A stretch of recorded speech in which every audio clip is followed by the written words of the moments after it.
by Flannery Winchester. She is communications director for a group called Citizens Climate. And I want to know more about this group, Ms. Winchester, and tell me what you guys plan to do here. Good morning. Good morning, Andrew. Thanks so much for having me. So Citizens Climate Lobby is a nonpartisan grassroots organization working on climate change. We have volunteers across the country who are asking Congress to pass big national climate legislation like the policies included in the Build Back Better Act and like a price on carbon pollution. We have about 195,000 supporters organized in 450 local chapters.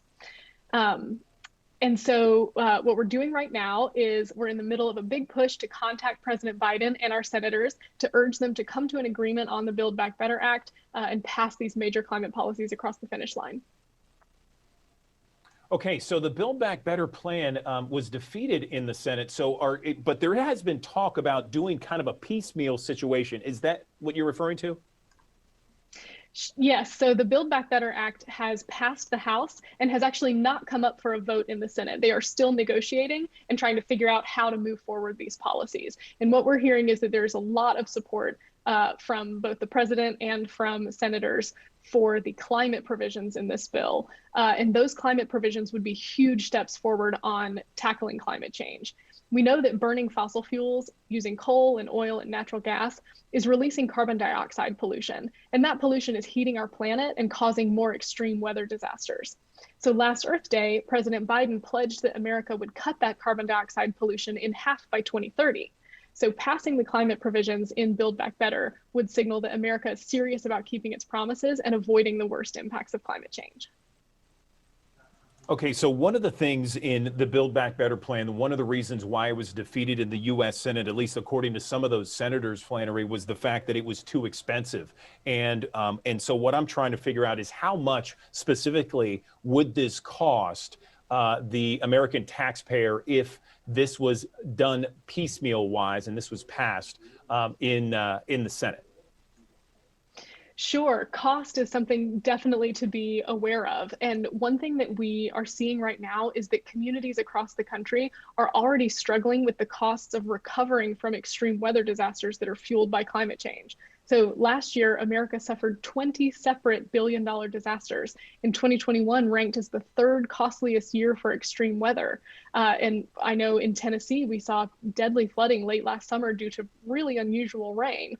And on average, flooding is costing Tennessee taxpayers $243 million each year. And that's from a 2020 report from a state commission. So climate change is already having a strain on our economy. But if Congress passes climate change legislation, we can prevent the worst impacts of climate change, and we can start to protect our economy from those types of rising costs. What kind of support are you getting on Capitol Hill? Are you getting bipartisan support on this? Tell me about it.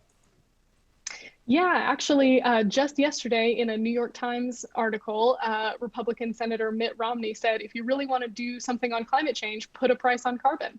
And there's been interest in recent years from Senator Lisa Murkowski of Alaska, who also understands the value of giving cash payments back to citizens. They have a program similar to what we're describing in Alaska already, not tied to carbon pollution, but in terms of giving money back to citizens.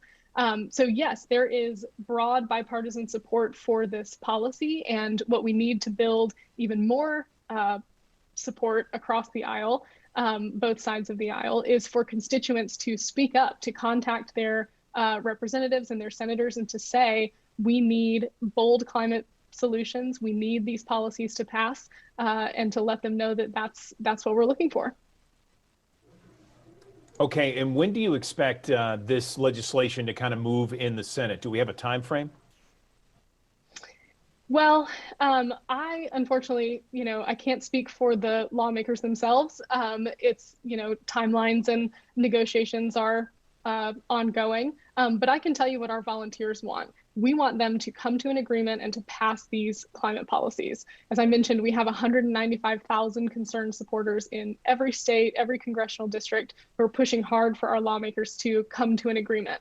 And actually, since negotiations on Build Back Better began last summer, Our volunteers have generated more than 170,000 calls and emails to the president, to senators, and to representatives. All of those calls and emails have been in support of Build Back Better's climate policies.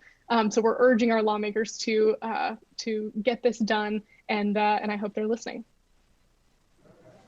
Okay, Flannery Winchester with Citizens Climate. Appreciate it. Thanks so much. Have a great weekend. Thank you, Andrew. Okay, let's get another check of, let's